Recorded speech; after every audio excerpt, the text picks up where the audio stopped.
우리를 사랑하시는 하나님, 오늘도 주 예수 그리스도를 통하여 우리에게 확증된 하나님의 사랑을 분명히 기억하고 체험하는 거룩한 예배가 되게 도와주시옵소서. 하나님을 찾고 부를 때에 우리와 함께하여 주시고 우리와 멀리 계시지 아니하는 것을 체험하는 귀한 한 주간이 되도록 도와주시옵소서. 말씀으로 우리의 마음과 생각을 분명히 하여 우리의 속사람을 새롭게 하게 하여 주시고 하나님을 더 잘 알고 가까이 하는 교회가 되게 도와주시옵소서.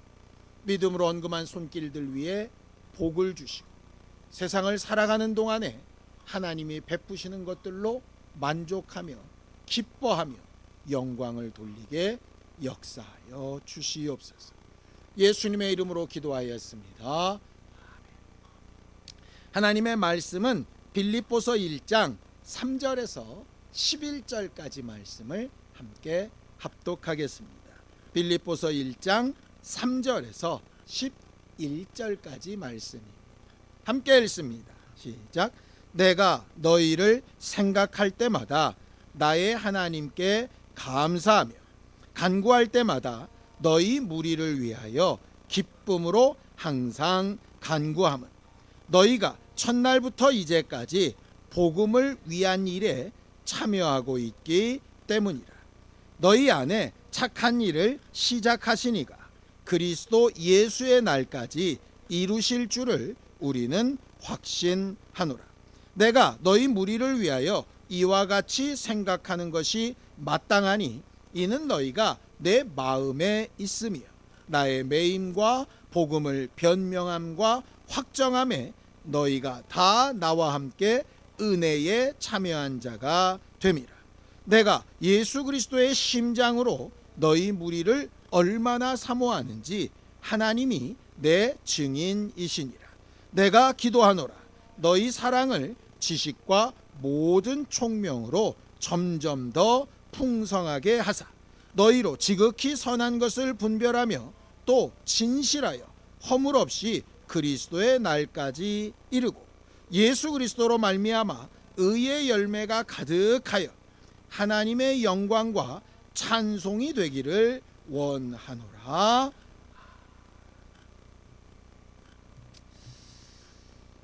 우리는 말씀을 통해서 하나님의 생각을 잘 배웠습니다. 예레미야 29장 11절에 우리는 분명히 배웠죠. 우리를 향하신 하나님의 생각은 재앙이 아니다.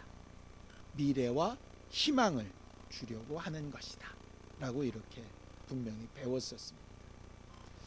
지난 4개월 동안 우리가 배웠던 말씀을 이렇게 종합을 해보면 하나님은 우리에게 계속 말씀하실 때 그 말씀은 우리에게 유익되게 하기 위하여 하신 것이고 그 말씀을 기준으로 해서 내 마음과 생각과 선택을 계속 확인해 가야 한다라고 하는 그런 내용들이었습니다. 하나님이 우리에게 말씀을 주시고 그 말씀을 기준으로 해서 신앙생활을 하게 하신 이유는 우리의 기쁨 때문이라고 이렇게 말하고 있어요. 성경을 좀 보죠. 요한복음 15장 10절에서 11절입니다. 함께 읽습니다. 시작. 내가 아버지의 계명을 지켜 그의 사랑 안에 거하는 것 같이 너희도 내 계명을 지키면 내 사랑 안에 거하리라. 내가 이것을 너희에게 이름은 내 기쁨이 너희 안에 있어 너희 기쁨을 충만하게 하려 함이라고 이렇게 되어져 있죠. 우리는 보통 계명 그럼 율법을 생각을 합니다. 그리고 율법 그러면 대부분 어떤 생각이 드냐면 무겁다, 어렵다, 힘들다 그렇게 생각이 들죠. 물론 율법을 지키며 사는 것은 당연히 무겁고 어렵고 힘든 일이 맞습니다. 두려운 일도 맞고요. 지난 4개월 동안 우리가 배웠던 말씀대로 살아보려고 하다 보면 당연히 어렵고 힘든 것을 아마 체험하셨을 겁니다. 해보려고 했다면. 감사해 보려고 하고 속사람을 따라가 보려고 하고 옛사람을 버려버려 보려고 하고 이거 결코 쉽지 않습니다. 지난주에도 말씀드렸잖아요. 익숙해진 내 습관, 구습이라는 것을 이게 꺾어 돌리는 게 결단코 쉽지 않기 때문에 그게 쉽다, 재미있다 이렇게 말할 수는 없습니다. 마치 학생들이 공부가 쉬워요, 재밌어요, 아주 특별한 경우에 그렇겠지만 일반적으로는 그렇게 말하는 사람이 없는 것과 마찬가지. 그런데 왜 그렇게 해야 되느냐? 어렵고 힘들고 부담스러운 일은 맞지만 결국 그걸 해냈을 때 가지고 오는 기쁨은 그냥 그렇지 않았을 때의 기쁨과는 분명히 차원이 다른 기쁨이기 때문에, 그래서 우리는 대단히 어렵고 힘들어 보이는 하나님의 말씀대로 살아가는 것을 결코 멈출 수 없습니다. 왜냐하면 그 다음에 오는 오늘 본문에서 말하고 있는 것처럼 내 기쁨이 너희 안에 충만하기를 원한다 라고 하신 그 예수 그리스도의 기쁨을 맛보게 하기 위함. 예수 그리스도의 기쁨이 뭡니까? 십자가 지는 게 기쁘신 건 아니었겠죠. 채찍에 맞는 게 기쁜 건 아니었을 겁니다. 자기를 배신하고 도망가는 제자들을 보는 게 결코 기쁜 일은 아니었을 겁니다. 그걸 기쁨이라고 하신 적이 없습니다.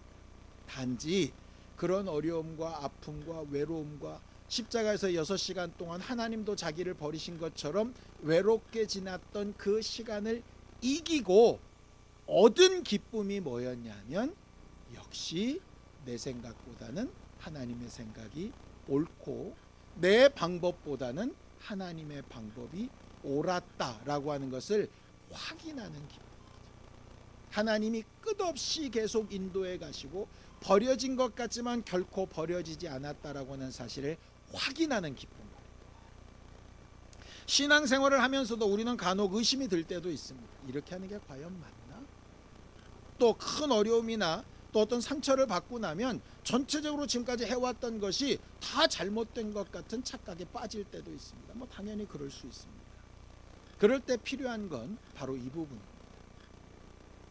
내가 다 잘못 산 것 같고 혹시 잘못 선택한 게 아닐까 의심이 드는 상황에서라도 결단코 잊지 않아야 할 한 가지는 하나님이 나를 사랑하셔서 그 순간에도 나를 붙들고 계시다는 사실, 그리고 그걸 내가 놓치지만 않고 하나님과 함께 가고 있다면 언젠가는 마치 무덤 속에 들어갔던 예수가 부활로 나타나듯이 우리는 하나님이 이렇게 일하셨습니다 라고 말할 수 있는 존재로 서게 될 거라는 거죠. 그것을 성경은 이렇게 설명을 합니다. 이사야서 49장 15절입니다. 함께 읽습니다. 시작. 여인이 어찌 그 젖먹는 자식을 잊겠으며 자기 태에서 난 아들을 긍휼히 여기지 않겠느냐. 그들은 혹시 잊을지라도 나는 너를 잊지 아니할 것이다. 아마 이 성경이 기록될 때만 해도 이 성경은 이해할 수 없는 구절이라고 생각했을 수 있습니다. 왜냐? 아니 엄마가 젖먹이 자식을 버리고 아들을 모른 척하고 죽음에 내몰고 이런 게 어떻게 가능해? 라고 했을 시기였을 텐데 현대는 그게 가능하거든요. 그러나 그럴지라도 하나님은 우리를 결코 잊지 않겠다. 이게 하나님의 약속입니다. 적어도 우리가 가진 믿음의 가장 근본입니다. 모든 사람이 나를 다 떠나도 모든 사람이 다 내 등에 칼을 꽂아도 하나님은 나를 잊지 아니하신다. 이게 하나님이 우리의 아버지 되신다라는 철칙. 우리가 흔히 천륜이라고 그러죠. 천륜, 하늘로부터 주어진 관계라는 뜻입니다. 부모 자식 관계 말하는 것이죠. 우리가 임의로 바꿀 수 없는 그런 거 말이에요.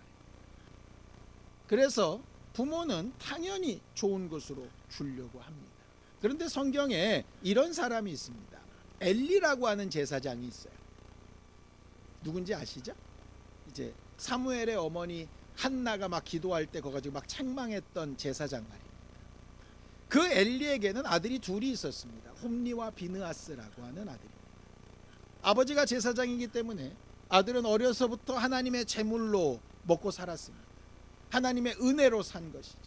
아버지는 그 아들에게 정말 좋은 것으로 주려고 힘쓰고 애썼습니다. 그런데 이 아들들이 문제가 있어요. 하나님을 몰라요. 하나님을 모르는 제사장이라고 성경은 기록되어져 있는데 어떻게 몰랐겠어요. 난지 8일 만에 할례도 받았을 때고 율법으로 교육도 받았을 때고 제사장 노릇을 하고 있으니 설교도 했을 때고 성경도 읽었을 텐데 어떻게 하나님을 몰랐겠냐. 거기 모르다라고 하는 말의 뜻이 뭐냐면 인정하지 않다 이렇게 되어 있습니다. 머리로는 아는데 삶이나 행실로는 인정이 안 되는 사람입니다. 그러다 보니까 하나님 제물도 지 마음대로 막 갖다 쓰고 심지어는 성전에서 수종드는 여자랑 막 음행도 행하고 막 이렇게 됩니다. 엘리가 홈리와 비나스를 너무 사랑합니다. 너무 사랑한 나머지 끝까지 책임지려고 한 나머지 어떻게 하느냐, 그런 자식들을 그냥 제사장에 그냥 둡니다. 그래서 엘리도 망하고 홈리와 비나스도 망하고 이스라엘도 망합니다.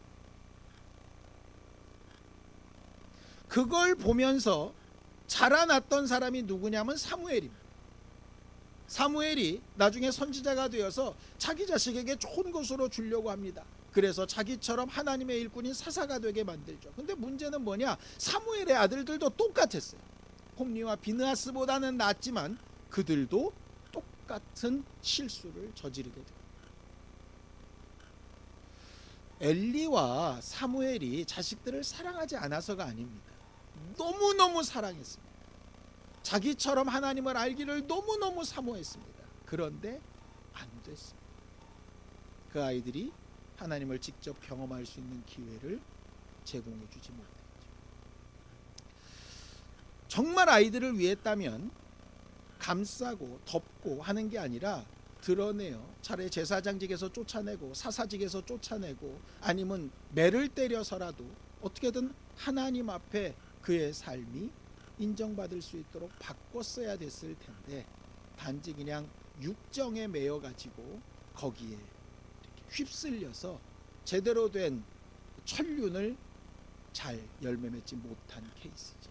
정반대의 케이스도 있습니다. 모세 아버지와 어머니가 있습니다. 모세가 태어났을 때 아들은 분명히 나일강에 던져서 죽여야 됩니다. 그런데 아이를 너무 사랑해서 이 아이를 버려서 죽일 수가 차마 없어서 계속 아이를 데리고 있습니다. 목숨을 걸고 하는 것이죠. 그런데 그렇게 목숨을 거는 과정 가운데서도 뭐는 행하느냐, 난지 8일 만에 할례는 행합니다. 아니, 아이의 소리를 숨죽이며 살아야 되는데 할례를 행한다는 게 말이 됩니까? 굉장히 고민했을 겁니다. 이 아이를 살리기 위해서는 할례하지 말아야 되고, 할례를 하면 이 아이의 목숨이 위태해지고, 그 선택 가운데 그들이 제대로 선택했던 건 뭐냐면 이래 죽으나 저래 죽으나 죽을 생명이라면 죽을 거고 살아있는 동안에는 하나님의 말씀대로 행하는 것이 옳다 라고 되죠. 결국은 모세도 살고 모세를 통해서 이스라엘 민족도 삽니다. 재밌죠? 엘리와 사무엘은 아들들을 너무 사랑해서 보호하다가 그들도 죽고 백성도 죽습니다. 모세의 부모는 아이가 죽으면 죽을 수밖에 없다고 생각했으나 살아있는 동안만큼은 하나님의 법대로 해야 된다고 해서 아이의 몸에 칼을 댑니다. 그런데 그걸로 인해서 모세도 살고 백성도 살지. 모든 경우가 다 똑같지는 않습니다. 아주 악한 이스라엘의 왕들 보면 그 자식을 너무 사랑해서 모든 것을 다 해줬다가 자기보다 더 악한 왕을 만든 사람도 있었습니다. 겉으로 보면 아주 훌륭해 보이고 행복해 보이는 왕이죠. 하나님의 말씀대로 행하는 것이 옳다여 했다가 순교를 당하고 그 자식과 부모가 한꺼번에 죽는 경우도 기록되어져 있습니다. 그러니까 법대로만 하면 다 잘 된다, 자식을 그냥 육체적으로 사랑하면 다 못 된다, 지금 이 말을 드리는 게 아닙니다. 부모의 욕심대로 육체가 잘 될 때도 있고 그것이 도리어 잘못될 때도 있습니다. 말씀대로 행해서 정말 전화위복이 되는 경우도 있고 말씀대로 해서 실제로 희생을 당하는 경우도 있습니다. 그런데 중요한 건 뭐냐면 그 결과와 상관없이 하나님이 보실 때에는 분명하게 갈린다는 거죠. 이것이 어떤 마음의 중심을 가지고 가장 사랑하는 천륜을 위해서 무엇부터 했느냐라고 하는 문제. 왜 이런 경우가 생기냐? 너무너무 사랑하는 마음은 분명한데 내가 이 분명히 사랑하는 마음을 어디에 집중해야 되고 어떻게 표현해야 되고 어디까지 내가 행동하고 어디서부터 하나님의 손에 맡겨야 되는지가 불분명하기 때문입니다. 이렇게 말하고 있는 저도 사실상 잘 몰라요. 모릅니다. 그래서 필요한 게 뭐냐? 날마다 하나님과 변론하는 거예요. 하나님, 내가 가장 사랑하는 대상, 내 아이가 되었든 부모가 되었든 형제가 되었든 내가 부모, 남편과 아내가 되었든 간에 가장 사랑하는 이 대상을 위해서 내가 뭔가 마음에 품은 것이 있는데 이렇게 하는 것이 정말 저에게도 유익하고 하나님 앞에도 유익한 것인지, 아니면 내가 여기서 마음을 접는 게 유익한 것인지, 아니면 내가 막 강력하게 나가는 게 옳은지, 아니면 내가 참고 기다려주는 게 옳은지 사실은 모르기 때문에 계속해서 하나님과 변론할 필요가 있다. 왜냐? 하나님의 응답이 어쩔 때는 이렇게 어쩔 때는 저렇게, 이 사람에게는 이 모양으로 저 사람에게는 저 모양으로 다르게 나타나기 때문에 그렇습니다. 근데 대부분 신앙생활하면서 어떤 착각에 빠지느냐, 어떤 사람의 간증이나 성경의 어떤 사건 하나를 딱 꼬집어서 요렇게 하면 되겠구나라고 방법을 자꾸 따라가는 거예요. 상황이 다르고 사람이 다르기 때문에 방법은 늘 달라집니다. 중요한 건 뭐냐? 하나님이 그에게 어떤 모양과 어떤 모습으로 어떻게 이끌 것인가를 계속 지금도 이끌어가고 계시다는 사실이에요. 아까 예수가 말씀하셨던 내 기쁨이 뭐냐면 바로 그 기쁨입니다. 그걸 우리도 찾고 내 아이들도 찾게끔 만들어 줘야 합니다. 우리는 우리가 가장 사랑하는 사람들을 위해서 뭐를 애쓰고 있습니까? 사도 바울은 이런 고백을 했어요. 로마서 9장 1절에서 3절입니다. 함께 읽습니다. 시작. 내가 그리스도 안에서 참말을 하고 거짓말을 아니하노라. 나에게 큰 근심이 있는 것과 마음에 그치지 않는 고통이 있는 것을 내 양심이 성령 안에서 나와 더불어 증언하노니, 나의 형제 곧 골육의 친척을 위하여 내 자신이 저주를 받아 그리스도에게서 끊어질지라도 원하는 바로라. 이렇게 돼 있어요. 강력하게 선언을 합니다. 이거 거짓말 아니라 진짜 내 진심입니다.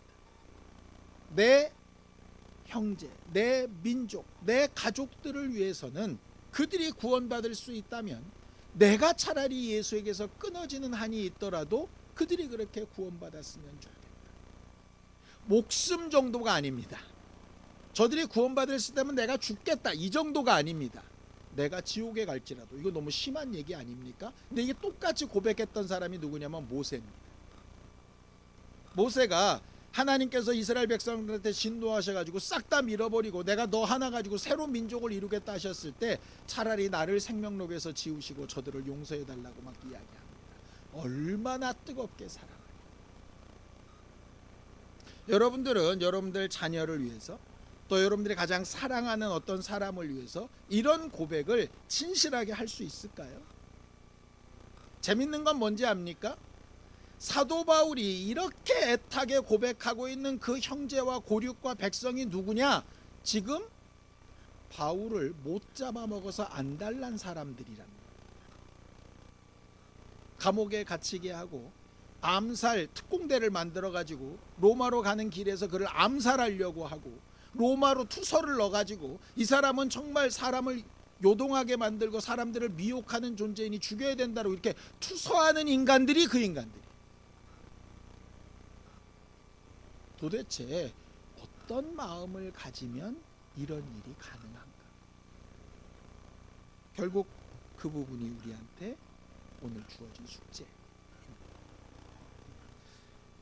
우리가 내 사랑하는 아이들을 위해서 정말 정말 간절하고 몸부림치며 좀 밥맛이 떨어져 가면서 기도할 때들이 있습니다. 주로 수술실 앞에, 아니면 수능 시험장 앞에, 아니면 빚 못 갚아가지고 뭐 감옥에 들어가 있을 때, 뭐 이럴 때 막 간절하게 기도합니다.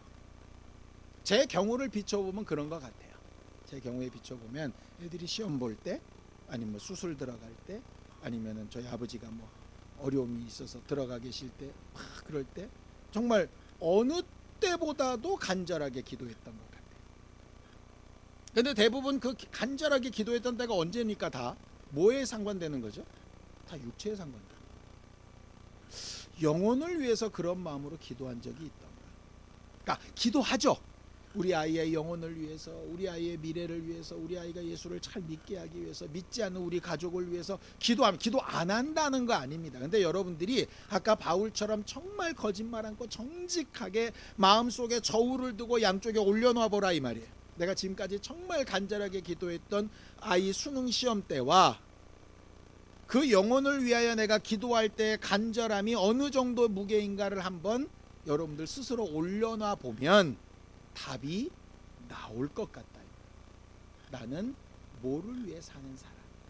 우리가 지금까지 속사람, 새사람 이렇게 배웠는데, 속사람, 새사람의 그 내용이 뭡니까? 내 마음의 중심이 하나님 쪽으로, 영혼 쪽으로, 말씀 쪽으로 이렇게 기우는 거잖아요. 내 마음의 저울이 지금 어느 쪽으로 기울고 있는가를 보면 내가 뭘 회개해야 되는 사람인가? 나는 정말 믿음으로 살고 있는 사람인가? 돌아볼 수 있는 기회가 되는 거죠. 자, 고린도전서 2장 16절입니다. 함께 읽습니다. 시작. 누가 주의 마음을 알아서 주를 가르치겠느냐? 그러나 우리가 그리스도의 마음을 가졌느냐. 사실 여기는 우리가라고 말하고 있지만 바울 얘기하는 겁니다. 바울이 자기를 핍박하는 그 민족을 위해서 이렇게까지 기도할 수 있었던 당연한 이유는 딱 하나입니다. 예수 그리스도의 마음을 가지고 있었기 때문에. 예수와 삶은 똑같지 않으나 마음만큼은 같아지려고 했고, 그 마음을 하나님이 주셨고, 그 마음이 그를 지배하고 있었기 때문에 가능했던 거예요. 그럼 우리는 뭘 기도해야 될까요? 제일 중요한 건 이 부분입니다. 아이를 위해서 기도하는 것도 좋고, 아이의 시험이나 성공이나 그 아이의 삶을 위해서 기도하는 것도 되게 좋습니다. 맞습니다. 그런데 그렇게 기도하고 애쓰는 것이 만약에 엘리의 노력처럼 되면 어떡할까요? 사무엘의 애정처럼 되면 어떡하죠? 그럼 그걸 바꿀 수 있는 방법이 뭔가요? 바로 이 부분입니다. 바울이 얘기했던 것처럼 그리스도의 마음을 가지는 겁니다. 그러니 내 사랑하는 아이를 위하여 기도하는 것보다 먼저 구해야 될 게 내게 예수의 마음을 달라고 하는 거예요. 예수는 그 마음을 얻기 위해서 어떻게 하셨습니까? 겟세마네 동산에서 땀방울이 핏방울이 되도록 기도하셨어요. 결국 이게 다람쥐 쳇바퀴돌도 계속 도는 거예요. 뭐를 위해서 정말 애쓰며 기도하고 있는가, 그 기도의 응답으로 어떤 마음을 가졌는가, 그 마음을 가지고 또 어떻게 기도하는가, 이게 계속 선순환이 일어나면 그러면 점점 예수 그리스도에 가까운 사람이 되고 믿음으로 살아가는 삶이 되는 겁니다. 그런데 이게 악순환이 되면 계속해서 뭔가 바라고 원하기는 하고, 때로는 응답을 받기도 하고 못 받기도 하는데, 그걸 가지고 상황이 점점 좋아지는 게 아니라 좋았다 나빴다 좋았다 나빴다를 계속 반복하는 거예요. 그러다 보니까 내 마음대로 잘 될 때는 뭔가 믿음이 있는 것 같다가, 그렇지 않을 때는 갑자기 바닥에 떨어졌다가 이렇게 됩니다. 이 부분을 고쳐내는 게 대단히 필요합니다. 오늘 성경 본문으로 돌아가 보겠습니다. 빌립보서 1장 3절에서 5절입니다. 함께 읽습니다. 시작. 내가 너희를 생각할 때마다 나의 하나님께 감사하며 간구할 때마다 너희 무리를 위하여 기쁨으로 항상 간구함은 너희가 첫날부터 이제까지 복음을 위한 일에 참여하고 있기 때문에. 바울은 지금 감옥에 갇혀 있습니다. 옥중서신이거든요. 빌립보 교회를 향해서 고백을 하는데, 정말 나는 너희를 생각할 때마다 기쁘고 기도할 때마다 기쁘다.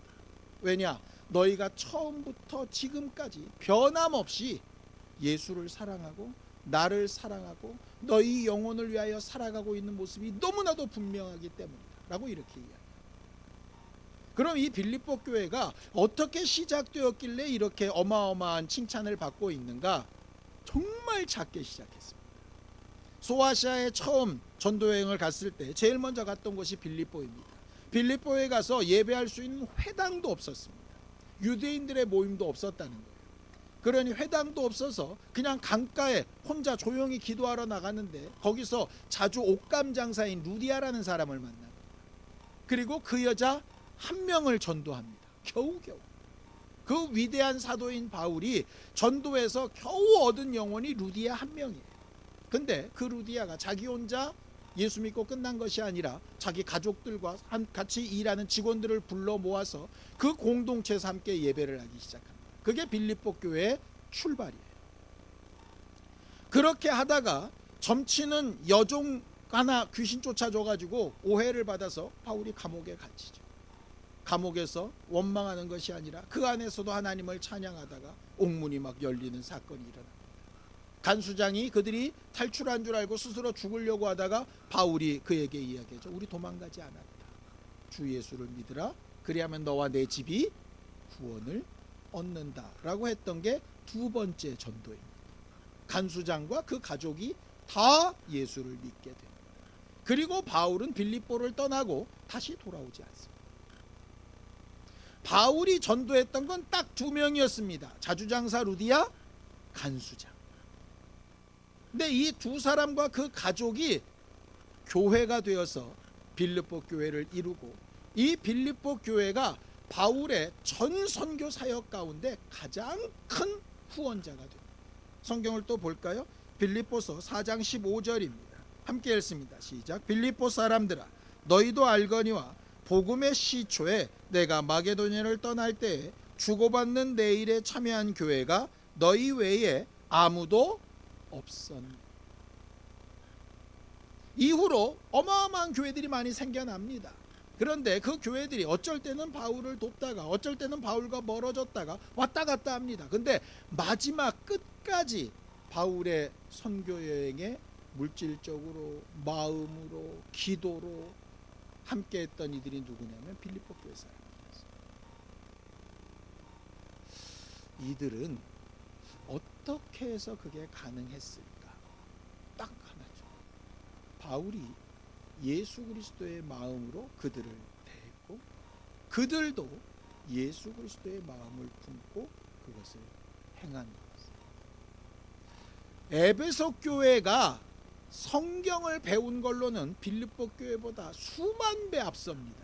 그런데 이런 마음을 가지지 않습니다. 결과적으로 머리로 많이 아는 것이, 말씀을 많이 들은 것이 예수 그리스도의 마음을 가지는 것과 동격은 아니라는 것. 이적과 능력은 고린도 교회가 엄청나게 많이 일어났습니다. 그러나 이적과 능력과 귀신 쫓고 병 고치는 일이 많은 것과 예수 그리스도의 마음을 가진 것과는 또 별개라는 것. 빌립보 교회는 그런 다른 교회에 비교하면 연약해 보이고 부족해 보이고 작아 보이고 모자라 보이는 교회예요. 그 당시 소아시아 교회에서 볼 때에. 그런데 바울은 끊임없이 뭐를 고백하고 있느냐?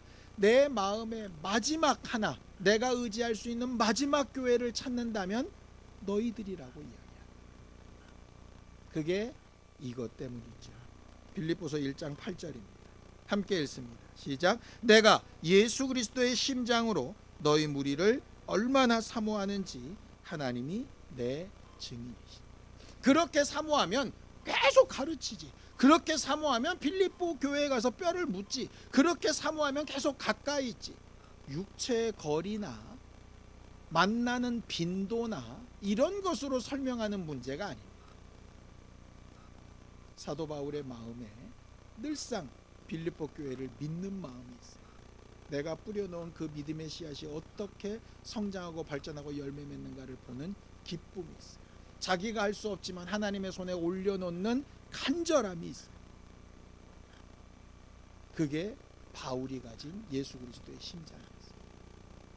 빌립보 교회는 비록 적고 부족하지만 마음만큼은 어떤 교회보다 크고 뜨겁게 하나님을 사랑하고 예수 그리스도를 사랑하고 바울의 사역에 힘써 동역했던 교회가 빌립보 교회였죠. 그 마음의 중심이 결국은 속사람을 새롭게 하고 또 새로운 사람을 만들고 옛 습관을 버려버리게 만들어서 아주 아름다운 관계를 맺게 만들었던 것. 가정의 달이지요. 또 어린이 주일이기도 하고 어버이 주일이기도 합니다. 우리가 천륜처럼 여기는 가장 사랑하는 대상들입니다. 그 대상들에게 우리가 가진 마음이 어떤 마음인가를 한번 생각해 봤으면 좋겠어요. 예수 그리스도의 심장 그 마음으로 대하고 있는지, 아니면 그저 육체의 부모로 그냥 보이는 것에만 급급하여 마음이 쏠려지고 있는지, 내 마음의 저울에 과연 어느 쪽이 더 무게감 있게 다가오고 있는지, 내가 수술실이나 수능 시험장이나 아니면 어려운 일 당한 그 아픈 상황 앞에의 간절함이 그 영혼을 생각하는 것보다 더 무겁다면 그들을 위하여 기도하는 것보다 먼저 기도해야 될 게 내 안에 그리스도의 심장이 생기도록 기도하는 게 더 급한 문제였습니다. 그게 되면 그 다음부터는 내가 다 알든 모르든, 내가 그를 권면하고 말하는 일이 옳든 그렇지 않든 하나님께서 이끌어 가시는 것을 분명히 보게 될 거예요. 자녀들을 위해서, 자녀들의 영혼을 위해서, 가족들의 영혼을 위해서, 구원을 위해서 정말 오랜 기간 동안 마음에 무거운 짐처럼 가지고 있는 것들이 있을 수 있습니다. 이번 주에는 그것보다 먼저 기도해야 될 게 내 안에 예수 그리스도의 심장이 있어야 된다라고 하는 거예요. 바울이 고백했던 것처럼, 모세가 고백했던 것처럼, 예수께서 그렇게 고백하셨던 것처럼 그렇게 고백하는 예수의 마음이 내게 있어야 무거워 보이고 어려워 보이고 힘들어 보이는 그런 짐들도 능히 감당할 수 있고, 내가 알 수 없는 내 자녀들이나 내 사랑하는 사람들의 앞길에 대한 축복도 능히 할 수 있겠다라는 생각이 드는 겁니다. 우리 교회는 작고 능력이나 지식이나 여러 가지 면에서 좀 부족하지요. 그런데 적어도 마음만큼은 빌립보 교인들이 또 사도 바울이 품었던 것처럼 가지고 있어서 예수 그리스도의 일에 영혼을 구원하고 또 하나님의 나라를 확장하는 일에 더 잘 사용되어 줄 수 있는 그런 교회가 될 수 있다고 생각합니다. 그렇게 목적과 소망을 두고 우리 아이들을 특별히 잘 축복할 수 있는 예수 그리스도의 심장을 가진 부모가 되기를 예수님의 이름으로 축원합니다. 기도하겠습니다. 하나님 아버지, 하나님께서 우리를 도우셔서 하나님을 더 사랑하고 하나님의 뜻대로 순종하며 하나님께서 일해 나가시는 과정과 역사를 능히 바라보는 우리 모두가 되게 도우시고 인도하여 주옵소서. 하나님의 뜻과 하나님의 역사와 하나님이 일하시는 증거와 능력을 보는 기쁨이 충만케 되게 하여 주시옵시고, 하나님으로 일하시게 하는 우리 모두가 되게 도우시고 역사하여 주시옵소서.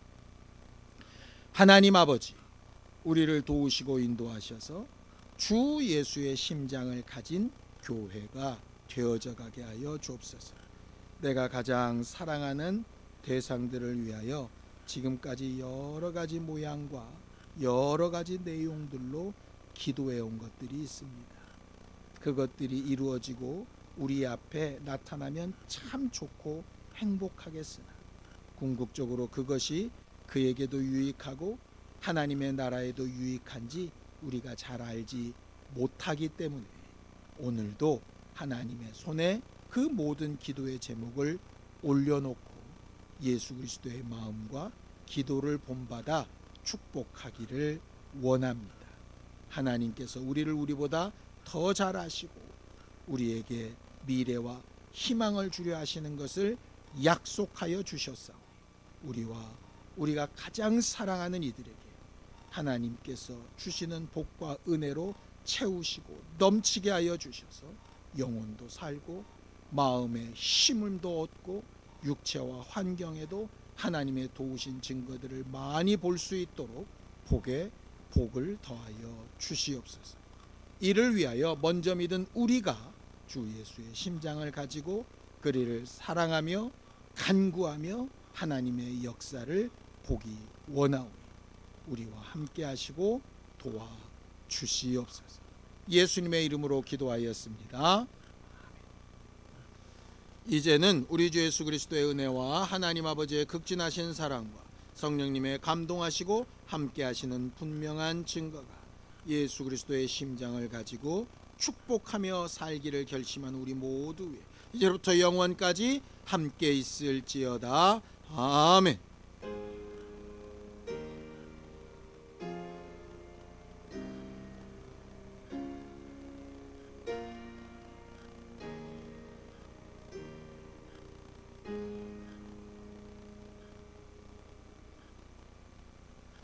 이번 한 주간 하나님 앞에 더 가까이 가는 우리 모두가 되기 바랍니다. 수고하셨습니다. 감사합니다.